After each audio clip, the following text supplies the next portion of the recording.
My name is Nancy Farrow, also known as Mama Lou, and I'm the founder of Epic Experience. Epic Experience mission is to empower adult cancer survivors and thrivers to live beyond cancer. I hope that as you listen to Campfires of Hope, Living Beyond Cancer, you find hope, healing, and empowerment. Through stories and education, we aim to guide those impacted by cancer, and more importantly, offer love and support to anyone out there who needs it. This is Beyond Cancer.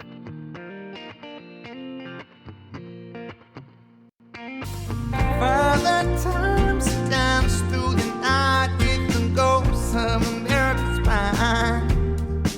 Well, he's still on our side, the family man's pride, and hopes we will rise once again.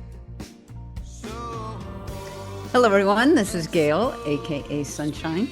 Today we have Jordan and Mike Vanzandt joining us around the campfire. Thank you both for joining us. I'm excited to have both of you here. Thank you for having us. So Jordan is the camper. Mike is the spouse who has come alongside. I think, Jordan, your camp name is Ginger, and have we decided that Mike is Snap? Is this official? Yeah. Great. Mr. Snap, please. Mr. Snap. I will remember that. So I want both of you actually to tell us a little bit about yourself. And I always ask people to include one fun fact. So Mr. Snap, why don't we start with you? Well, I'm 6'2", medium build. I enjoy long walks on the beach and reading. Just kidding. Just another guy. Married to the love of my life. 2 beautiful children, 15-year-old daughter, 16-year-old son. Great kids. Absolutely love them. Fun fact, I did not know until last October, but I am an all-star at a game called Splash Jam. Well, very good. That is an amazing thing to learn at this stage of life. I agree. Every day, we're learning something new. There you go. Jordan, Ginger. Oh, wow. All right. So my name is Jordan. I am a wife and mother of 2, as Mike said. We live in Tipton, Michigan, just about 10 minutes away from where both of us grew up. We graduated high school together. Aww. And fun fact about our love story, Mike did circle my picture in our 2nd grade yearbook with a heart and said love. Oh. So I've had him hooked since 2nd grade. Wow, it was truly meant to be. I love that. That's awesome. I love it. Okay, so the reason we're here is because, Jordan, you are a cancer survivor. So I'm wondering if you can tell us a little bit about your diagnosis story, what surgery you had, treatment, and all that kind of stuff. Okay. So in March of 2020, I actually felt a lump in my stomach, kind of right under my rib cage. That was kind of weird. It felt like I had a clementine in my belly. Oh, and wow. I had Mike and my daughter feel it, and Mike encouraged me to get it looked at. It was the very beginning of the COVID pandemic. Yeah. So we were at home. I had a quick video visit with my physician assistant the next day, and she scheduled me to get an ultrasound. I went into the hospital the next day for my ultrasound. I feel like I could tell when they were doing it that something wasn't right, because they're clicking and measuring and doing a lot of things. But I did come home afterwards, and about 45 minutes after I was home, the physician assistant called me and asked me to go immediately back to the hospital because I had a growth on my kidney that at that point they thought was affecting the blood flow. So we packed up really quickly and went back, and I was in the ER for a while, where I had a CT scan, and they found that I had a grapefruit size tumor on my right kidney. Ironically, the surgeon that would perform surgery was in the ER that day. I didn't actually get a chance to meet him, but they told me what the plan was, that I was going to go home, have a few days at home, and come back and have my kidney removed. So I had Wow. a quick video visit with the doctor the next day. I never actually met my surgeon in person until the day of the surgery. Oh gosh. I had to be dropped off at the door. Nobody could come with me. Right. And I actually they ended up being able to save part of my kidney. I had 60% removed. Was in the hospital for a few days and got to come home afterwards. They felt strongly that they got it all out. And I found out a couple weeks later that it was cancerous. It was neuroendocrine cancer. But at that point, I had a PET scan and I was declared cancer-free and no further treatment needed except a follow-up scan in 6 months. So at my follow-up scan, I had a number of additional spots. It had spread to my bones. So I was then moved to stage 4. So I have stage 4 neuroendocrine cancer.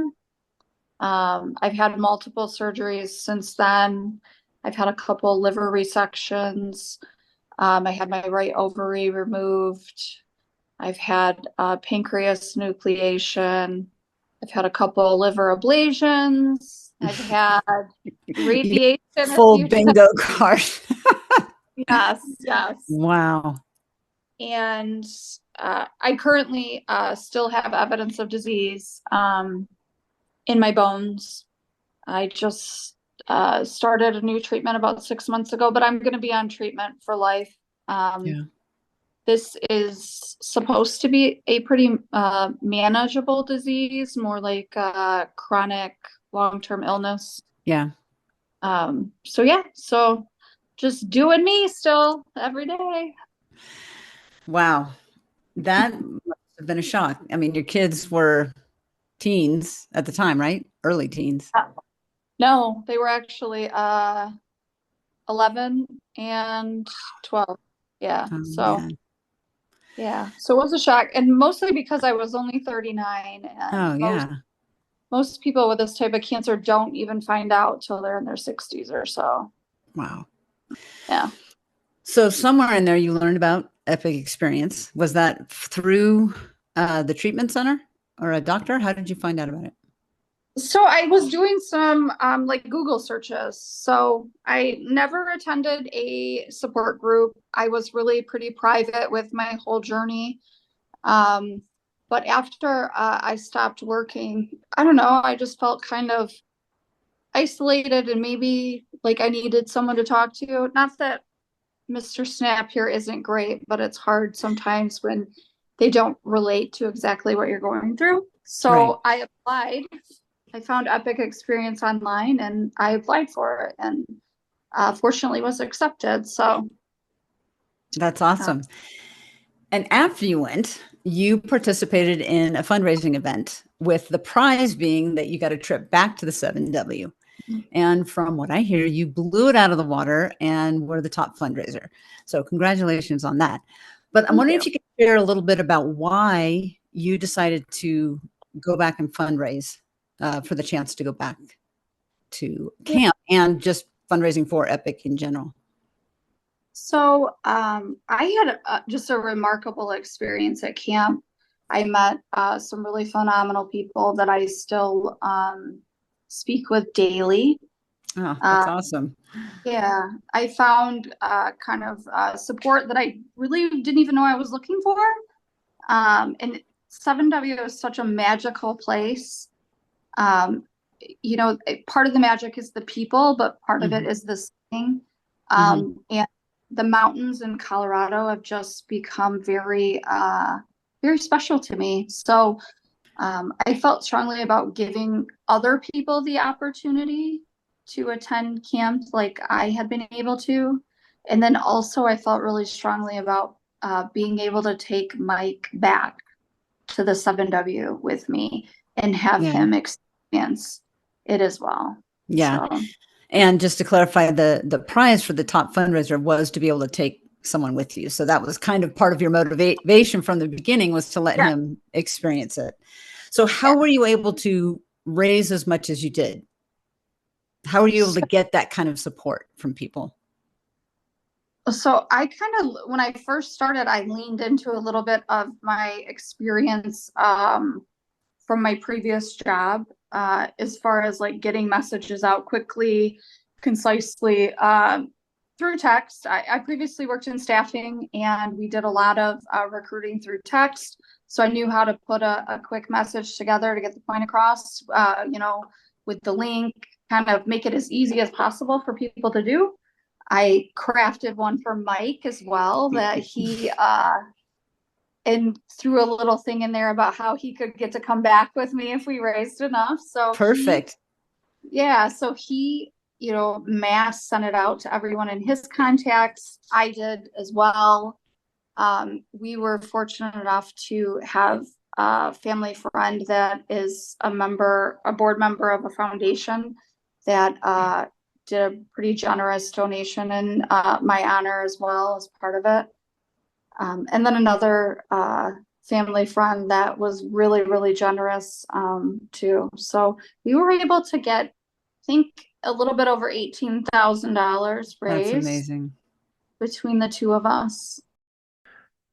I hope you enjoy this episode of our Campfires of Hope podcast. Here at Epic Experience, we make it our goal to serve the cancer community through our collective programs, such as this podcast, our week-long adventure camps, regional programs across the country, and Thrive VR, a custom virtual reality experience benefiting patients in cancer centers.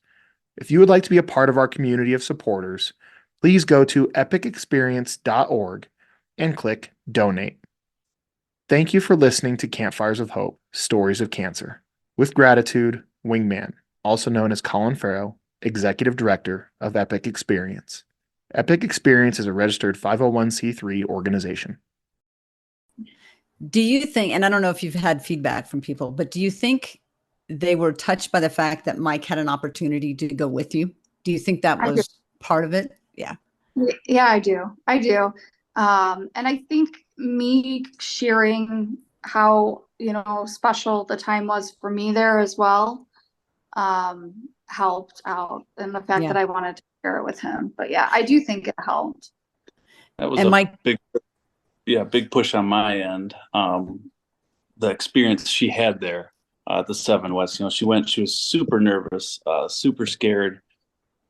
She went and had the greatest time, and just came back, and to see the glow and to talk to her about, everything and the experience she had, totally motivated me as well to, let's get back to this. Absolutely.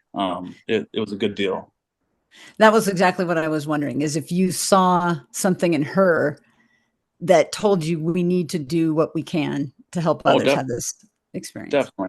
Yep. With what's going on in like she said, I can only smile and nod and be supportive so much. Right. But when you speak with people that understand and are going through similar things, it was a great thing for her, and it was very plain to see. So I was excited. Yeah, I'm like, oh, this is happening. That's what she told me. She's like, we're going to Colorado. I'm like, what do you mean we're going to Colorado?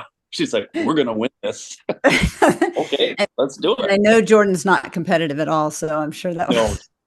No. It does not run in our family whatsoever. Not at all.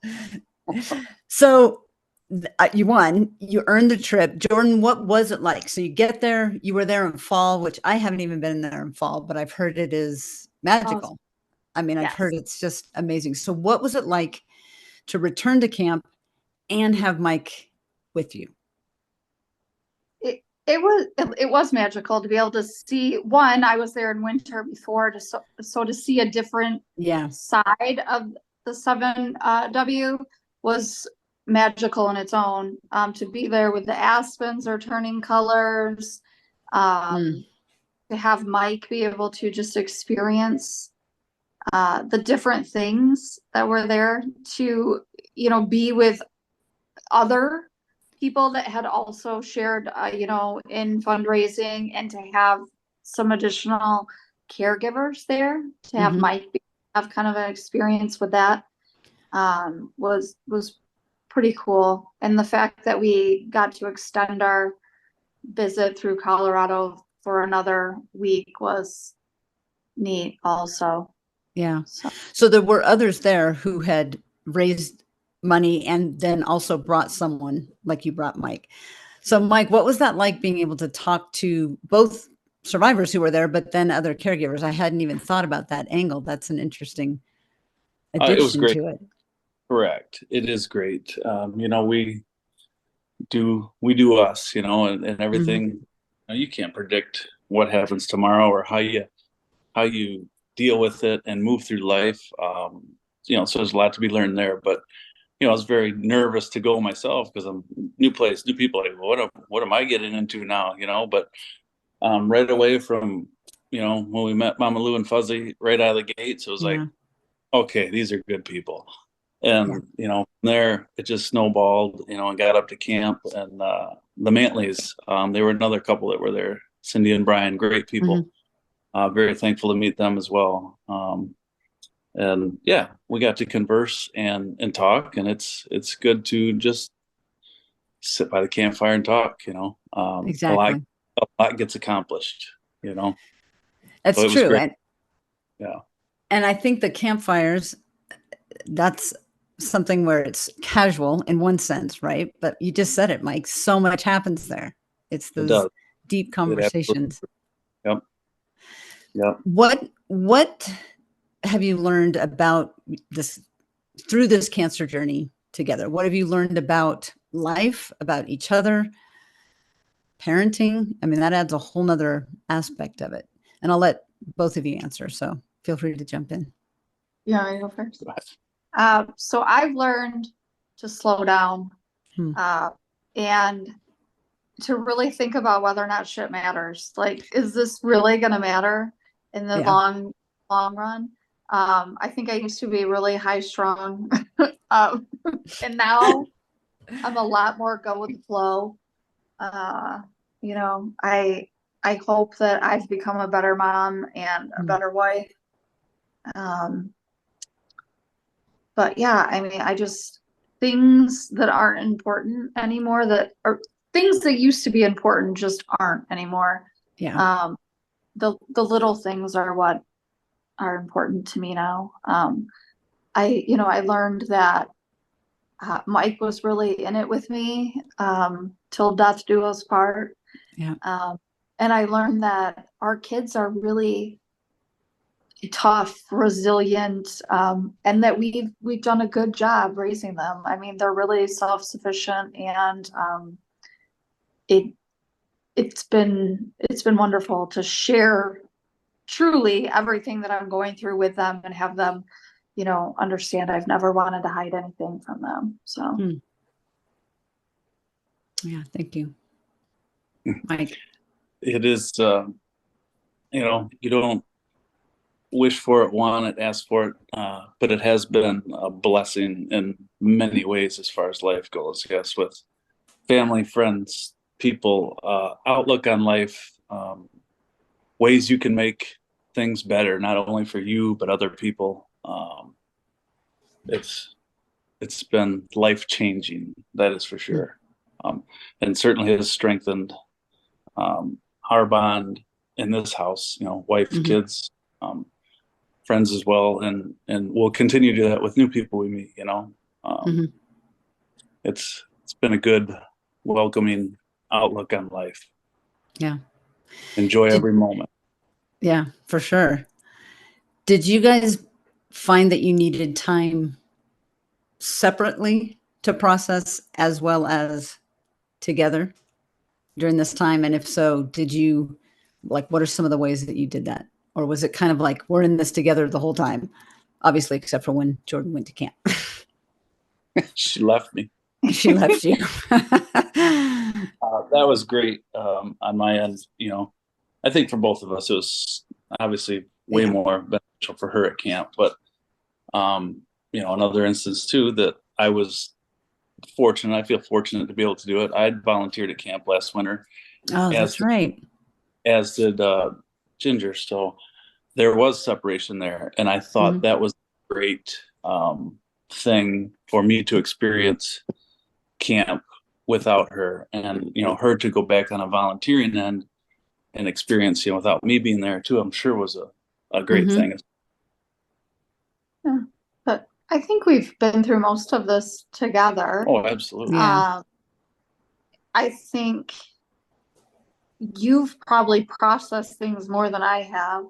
I mean, I just go with it. I mean, okay, so I got a shitty end of the stick this scan around, where I'm just like, all right, let's go. What do we got to do and then I think you slow me down where I'm just like, okay, we have to do this. I'm always just like, we'll push through it. Let's go. Yeah. And you may stop and kind of slow down a little bit on things. Yeah. So You also mentioned how this strengthened your relationship with your kids. You said you were upfront with them from the beginning. I'm guessing you have had an open relationship with them all along. That's kind of my guess. Yeah. So did they feel comfortable coming to you and ask questions about a scan or how you're feeling or what's next or any of those things? Were they able to kind of work through their own fears that I'm sure came up? Yeah, so I try to have pretty open conversations with them often about what's going on, what other things that they're worried about. I think that our daughter is really in tune to it and is really open.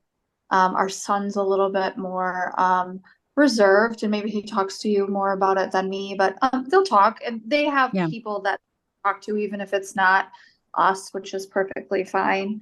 But I mean, we're always open pretty quickly after we get news of anything, like this is what's happening. And I just like to make sure we know kind of what's next when we're talking to them. So so I always have that for them and it's not lingering.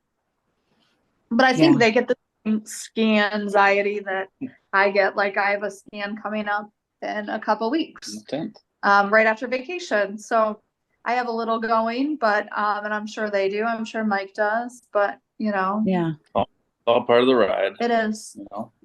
Well, and you're all on it together, which I think is amazing. Definitely helps. Oh yeah, for sure. Is there anything, and I want to ask this of both of you, is there anything that you would want to share with a couple who is listening, going through what you're going through? I think I feel like what's been helpful for us is to both talk about what we think is the right approach, even though it's my body, my choice, whatever. I do think it's I rely pretty heavily on what Mike thinks as well, and take into account what his thoughts and feelings are.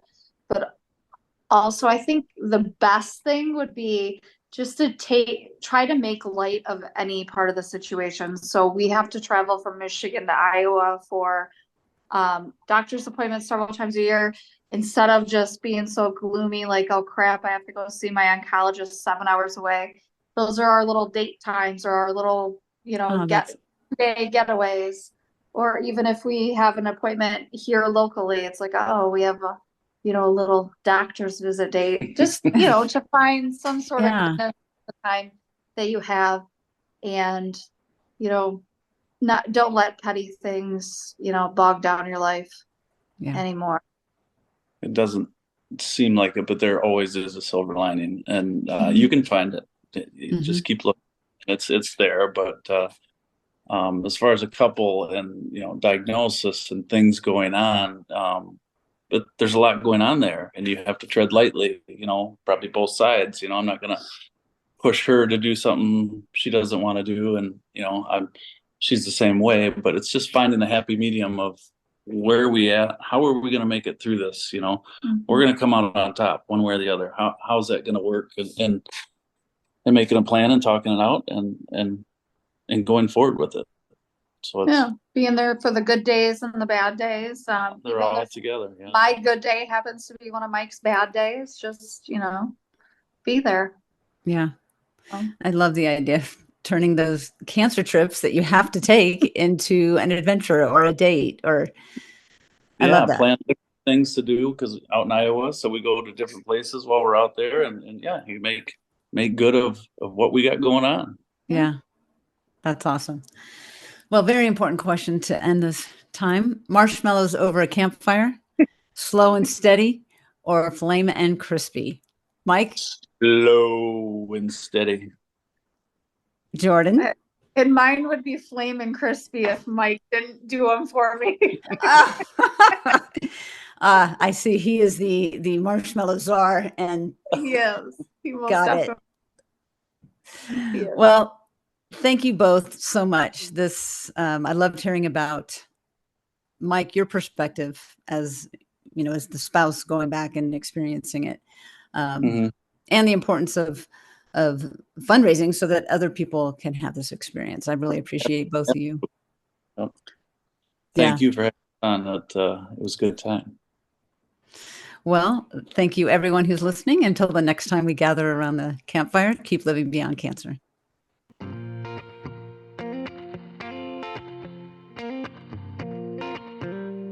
Thank you for listening to this episode of Campfires of Hope, Living Beyond Cancer. For more information about Epic Experience and our programs, or to donate, please visit our website at epicexperience.org. Music for this podcast is provided by Moonshiner Collective. If you enjoyed this episode, please rate and review us so we can share our story with more people. Also, be sure to subscribe wherever you get podcasts so you'll know when new episodes are released. We hope you come back and join us for our next episode. Further times dance through the night with the ghosts of America's spine. Well, he's still